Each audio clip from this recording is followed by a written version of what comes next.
आ आ आई. Yes. ब ब बदक. क क कणीदार. ख ख खमंग. ग ग गोकुळतू. हा. अगदी घरच्यासारखं. कणीदार खमंग म्हणजेच गोकुळ तूप. आमचे ज्येष्ठ नेते आणि या जिल्ह्याचे राष्ट्रवादीचे अध्यक्ष अंगात ताप असताना डेंग्यू आहे का मलेरिया आहे याची खात्री न करता घराच्या बाहेर नको म्हटल्यावर देखील पडलेले आमचे ज्येष्ठ नेते व्ही पाटील साहेब, कोल्हापूर शहराचे अध्यक्ष आणि आमचे दुसरे ज्येष्ठ नेते आणि पवार साहेबांचे कट्टर भक्त RK पवार साहेब, या ठिकाणी उपस्थित असणाऱ्या आमच्या जिल्ह्याच्या महिला जिल्हा अध्यक्षा अश्विनीताई माने, या निमित्तानं उपस्थित असणारे अनिल घाटगेजी, त्याचबरोबर राष्ट्रवादी काँग्रेसमध्ये काँग्रेस पक्षातून प्रवेश अलीकडेच केलेले आमचे राष्ट्रीय पातळीवरती काम करत होते ते आमचे बाजीराव खाडे करवीरचे, या निमित्ताने उपस्थित असणारे आमचे सहकारी अमर चव्हाण, जिल्हा युवक काँग्रेसचे अध्यक्ष रोहित पाटील, रामराज कुपेकर, या ठिकाणी उपस्थित असणारे पद्मजाताई तिवले, बाळासाहेब कुपेकर, शिवाजीराव सावंत, सुनील देसाई, संजय पाटील, शिवाजी माने, विजय कदम, शिवप्रसाद तेली, श्रीकांत पाटील, नितीन पाटील, प्रशांत पाटील, सौदीपाताई पाटील, मनीषाताई तेली, मारुती पाटील, बसवराज नंदगावी, आपल्या इथं उपस्थित असणाऱ्या आणि ज्यांनी या ठिकाणी माझ्या आधी भाषण केलं त्या नंदाताई बाबुळकर, या कार्यक्रमाला उपस्थित असणारे कार्तिक कोळेकर, आपले BY पाटील, वैशालीताई पाटील, या ठिकाणी उपस्थित असणारे राकेश पाटील, नितीन पाटील, रवी, संतोष सारंग, किरण शिंदे, सर्वच मान्यवर आणि बंधू भगिनींनो, आम्ही सगळे आपल्या दारात आज शिवस्वराज्य यात्रा घेऊन आलेलो आहे. महाराष्ट्रामध्ये महिन्याभरामध्ये निवडणूक होणार आहे.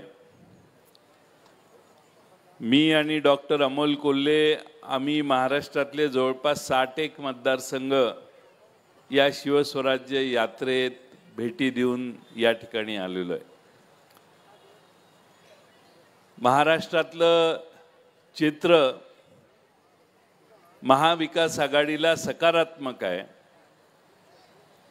आणि मला आठवतं की 5 वर्षापूर्वी आपण सगळ्यांनी इथं ज्यांना आपण मागच्या वेळी उमेदवारी दिली त्यांचा निसटता विजय करून देण्यासाठी तुमची सगळ्यांची सिंहाची कामगिरी झालेली होती. 5 वर्षापूर्वी जे आमदार झाले त्यांना उमेदवारी देण्याचं सगळ्यात प्रमुख कारण म्हणजे या ठिकाणी संध्यादेवी कुपेकर यांनी उमेदवारी नाकारली आणि त्यांनी थांबायचं ठरवलं आणि मग आम्ही नवा उमेदवार हुडकला आणि त्यांना उमेदवारी दिली. दुर्दैवाने 5 वर्षात काय झालं तुम्हा सगळ्यांना माहिती आहे. त्यांची उमेदवारी तुम्ही विजयी केली तरी तुम्हाला प्रामाणिक ते राहिले नाहीत, पक्षाशीही प्रामाणिक राहिले नाहीत. त्यांनी पक्ष ज्यावेळी फुटला त्यावेळी पवार साहेबांना सोडायचा निर्णय घेतला. आणि म्हणून या पक्षात जी लोक पलीकडच्या बाजूला गेली, सरकारकडे गेली, सरकारमध्ये गेली, त्यांनी काही कामं वर्ष दीड वर्षात केलीही असतील, मी नाही म्हणत नाही. पण काम करत असताना प्रत्येक आमदार आपल्या मतदारसंघात सांगतो की 200 कोटी आणले, 500 कोटी आणले, 1000 कोटी आणले, 2000 कोटी आणले. माग त्यांचे कार्यकर्ते मोबाईलवरचा कॅल्क्युलेटर काढतात आणि गुणाकार करून बघतात 20% किती मिळाले असतील, 15% किती मिळाले असतील, 25% किती मिळाले असतील. याच्याच चर्चा मतदारसंघामध्ये जास्त चालू आहेत. कारण ह्या पक्ष फुटून तिकडे गेलेल्या कुणावरही जनतेचा विश्वास राहिलेला नाही. आणि म्हणून पवार साहेबांनी ठरवलेलं आहे की यावेळी पुन्हा एकदा स्वर्गीय बाबासाहेब कुपेकरांच्या सगळ्या कार्यकर्त्यांची एकजूट करायची आणि आपल्या समोर नवा चेहरा द्यायचा. आणि पवार साहेबांचा ठाम विश्वास आहे की स्वर्गीय बाबासाहेब कुपेकरांचे सगळे कार्यकर्ते पूर्ण ताकदीने लढतील आणि या मतदारसंघात पुन्हा एकदा विजयश्री खेचून आणल्याशिवाय ते राहणार नाही. महाविकास आघाडीच्या बैठका चालू आहेत. त्याचबरोबर पुण्यामध्ये स्वतः खुद्द पवार साहेब बसून अर्ज करणाऱ्या सर्व कार्यकर्ते जे उमेदवार होऊ इच्छितात त्यांच्याशी चर्चा करतायत. कमी वेळ मिळतोय चर्चेला, पण चर्चा सर्वांशी करतायत. आणि मला खात्री आहे की महाराष्ट्रामध्ये राष्ट्रवादी काँग्रेस शरदचंद्र पवार पक्ष असा पर्याय महाराष्ट्रातल्या प्रत्येक मतदारसंघात देईल की सामान्य माणसं त्या ठिकाणी तुतारी वाजवणाऱ्या माणसाच्या मागे ताकदीने उभा राहतील आणि महाराष्ट्रात जास्तीत जास्त संख्येनं राष्ट्रवादी काँग्रेसचे आमदार निवडून येतील. अनेक प्रश्न आहेत ज्याचा माझ्या आधीच्या चर्चा उहापोह आमच्या सुनील गव्हाणेंनी आणि माझ्या आधीच्या अमर चव्हाणांनी केला, ताईंनी, नंदाताईंनी केला, अमोल कोल्हेंनी केला. त्या सर्वांची पुनरावृत्ती करण्याची गरज नाही. पण या ठिकाणचं जे स्मारक आहे प्रतापराव गुर्जरांचं, तर अमोल कोल्हेजी तिथं जाऊन बाबांनी मला कित्येक वेळा सांगितलेलं आहे की त्या स्मारकाचे पण ते स्मारकाच्या तिथं जाऊन दर्शन केलं की पुढं चांगलं होतं म्हणून. त्यामुळं हे झाल्यावर एक वेळ नंदाताई जेवण राहिलं तर चालेल, पण स्मारकाचं दर्शन झालं पाहिजे. स्मारकाच्या मागे जे शौर्य आहे प्रतापराव गुर्जरांचं, या भागातली लोक किती शौर्यवान आहेत, स्वतःचा स्वाभिमान न सोडणारे आहेत. आणि कुणी म्हणजे छत्रपती शिवाजी महाराजांनी इतिहास आपल्याला माहिती आहे की प्रतापराव गुर्जरांच्या विषयी काही उद्गार काढले आणि प्रतापराव गुर्जरांनी त्याच वेळी निर्णय घेतला आणि खानाच्या मोठ्या छावणीवर हल्ला करायचा निर्णय केला. त्यामुळं जीवाच्या पलीकडे जाऊन या भागातले मावळे एकदा निष्ठा दिली की त्याच्या मागे राहतात. हा स्वर्गीय बाबासाहेब कुपेकरांच्या पासून आपल्या सगळ्यांना अनुभव आहे आणि तेच काम उद्याच्या विधानसभेच्या निवडणुकीत आपण सगळ्यांनी करायचे. महाराष्ट्रामध्ये छत्रपती शिवाजी महाराजांच्या पुतळ्यामध्ये सरकारने भ्रष्टाचार केला म्हणून मालवणचा पुतळा हा कोसळला. हा इतिहास आपल्याला विसरता येणार नाही. छत्रपती शिवाजी महाराजांच्या पुतळ्यात भ्रष्टाचार केला तसं महाराष्ट्रामध्ये मोठमोठ्या प्रकल्पातून पैसे काढायचे आणि सामान्य निवडणुकांमध्ये प्रचंड खर्च हा महाराष्ट्रातल्या लोकसभेत झालेला आपण बघितला. तसाच विधानसभेतही होईल यात माझ्या मनात काही शंका नाही. आणि म्हणून आपण मनाची तयारी करा. लाडक्या बहिणींना माझं आव्हान आहे आज महाराष्ट्रामध्ये आमची लाडकी बहीण बाहेर गेली तर संध्याकाळी घरी येताना आई वडिलांचा जीव जीवात नसतो. लहान मुलगी शाळेला पाठवली तर ती घरी येईल का हे आज खात्रीनं पालक सांगत नाहीत. बदलापूरला झालेल्या घटनेने हे महाराष्ट्रात आता प्रसिद्ध झालेलं आहे की महाराष्ट्रातल्या आमच्या बहिणी सुरक्षित नाहीत. काल परवा पुण्यामध्ये रात्री उशिरा एका मुलीवर 3-4 नराधमांनी बलात्कार केला. ही कालची ताजी घटना आहे 3 दिवसापूर्वीची. अशी महाराष्ट्रामध्ये अनेक ठिकाणी महिलांच्यावर अत्याचार वाढलेले आहेत. 2014 साली ज्यावेळी आम्ही सरकारमधून बाहेर आलो त्या वर्षी महाराष्ट्रामध्ये 25-26 हजार महिलांचे वरच्या अत्याचाराचे गुन्हे दाखल झालेले. 2023-24ला जवळपास महाराष्ट्रामध्ये आता 50,000च्या वर गुन्हे महिलांच्यावर दाखल झालेले. यांचं सरकार आल्यावर महाराष्ट्रातल्या गुन्हेगारांना भीती वाटेना झाली आहे. गुन्हेगारांचं समर्थन राज्याचे गृहमंत्री असणारे उपमुख्यमंत्री मुंबईमध्ये दहीहंडीत करतात. याच्यापेक्षा महाराष्ट्राच्या कायदा व सुव्यवस्थेचे आणखीन काही माप काढायची गरज नाही. स्वतः राज्याचे उपमुख्यमंत्रीच ज्यांनी अनेक गुन्हे केले त्यांचा उल्लेख करून त्यांना पाठिंब्याच्या अपेक्षा व्यक्त करतात.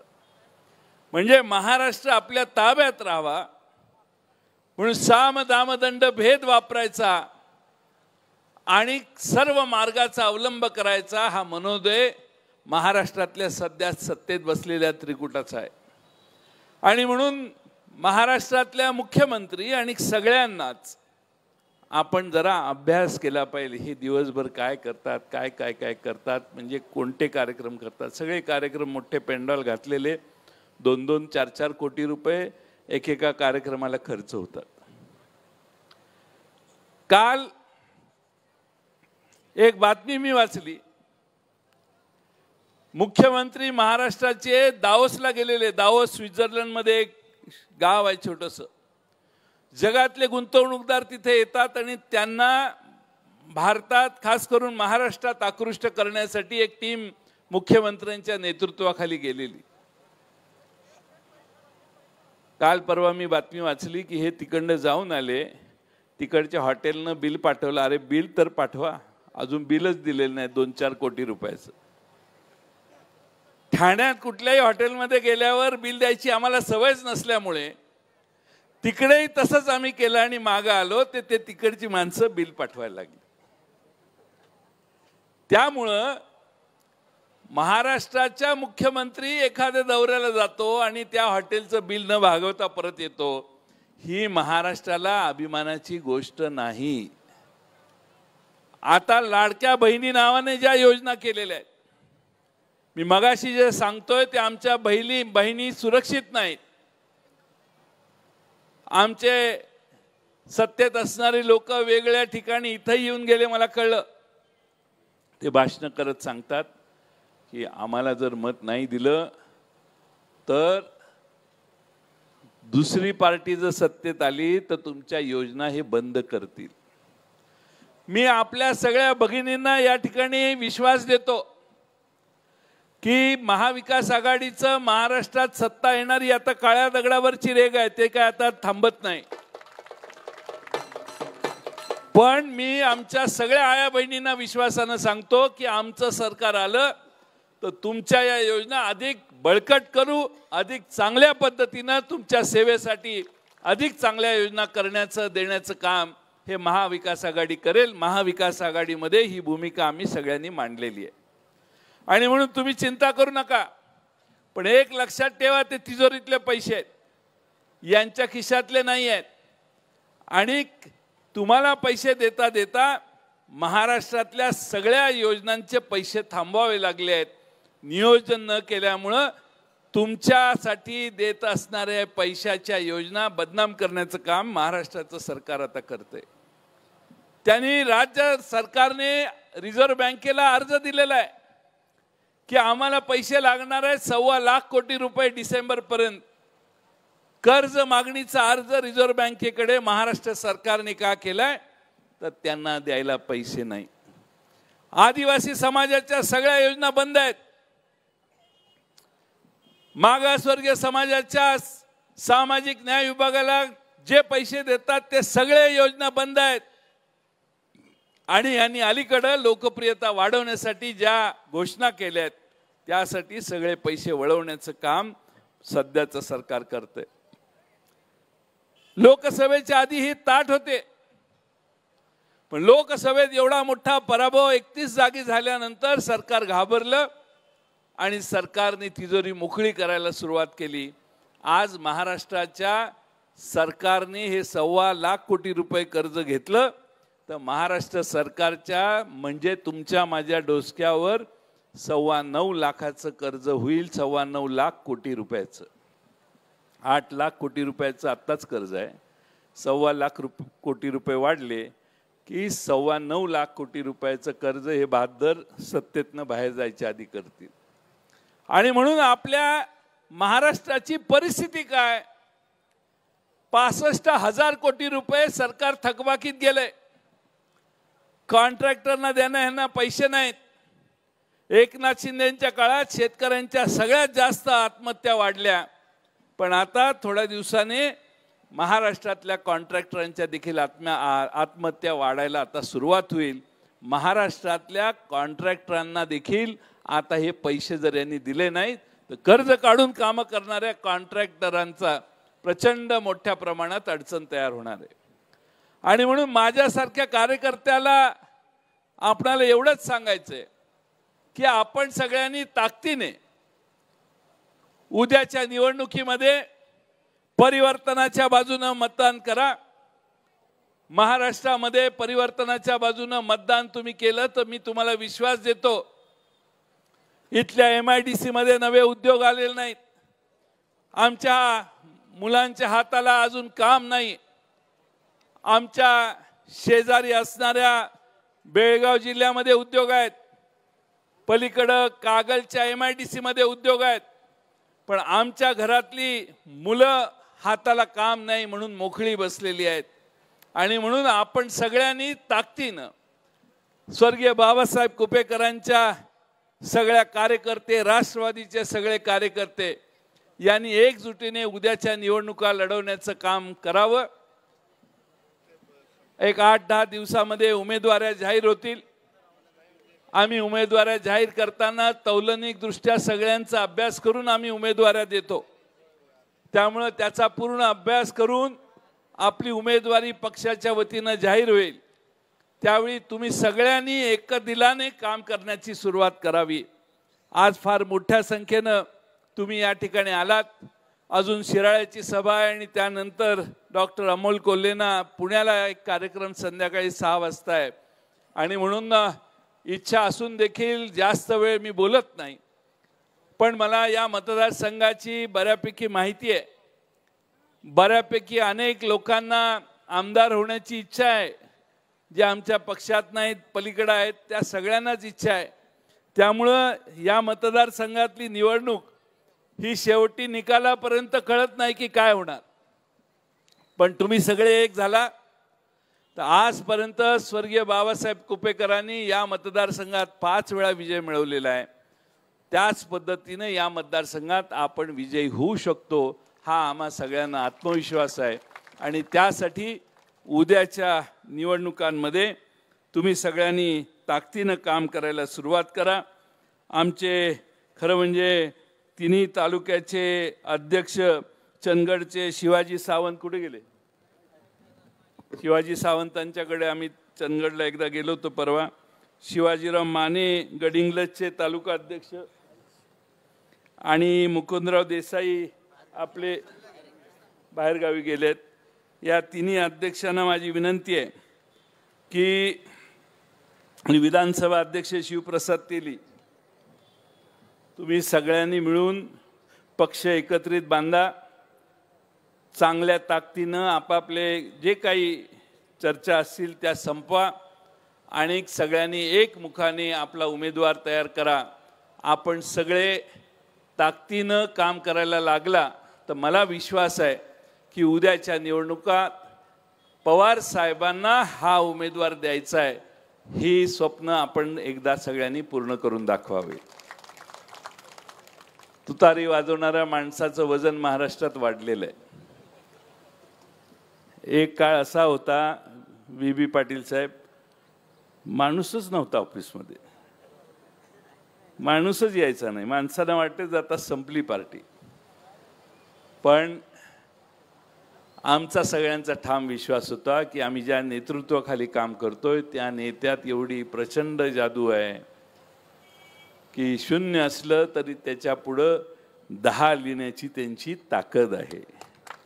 आणि 100पर्यंत आता जागा वाटपात आम्हाला एवढ्या जागा मिळतील की नाही माहीत नाही, पण आम्ही पूर्ण 100% निर्णय निकाल घेऊ शकतो.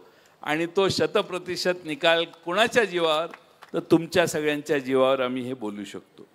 त्यामुळे तुम्ही आपले मतभेद विसरून 84 वर्षाच्या योद्ध्याच्या मागे उभा राहायची तयारी करा.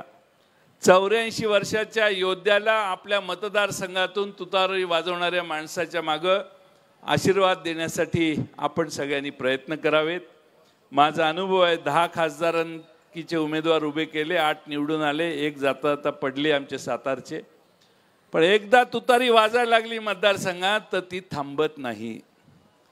माणसं बाकीच्या सगळी निशाणी सोडतात आणि तुतारीच्या मागे लागतात. हा तुतारीचा एक मोठा गुण आहे. आणि म्हणून आपल्या सगळ्यांना माझी विनंती, या तुतारी वाजवणाऱ्या माणसाचा प्रचार आपण सुरू करा. ताकदीनं उद्याच्या निवडणुका आपण करू. निवडणुका सुरू होतील त्यावेळी पुन्हा आपल्या चंदगडलाही सभा होतील, आणखीन 2-4 ठिकाणी सभा होतील, आजऱ्यालाही सभा होईल. पण आपण सगळे ताकदीनं काम करूया एवढीच या निमित्तानं अपेक्षा व्यक्त करतो आणि मी आपल्या सगळ्यांची रजा घेतो.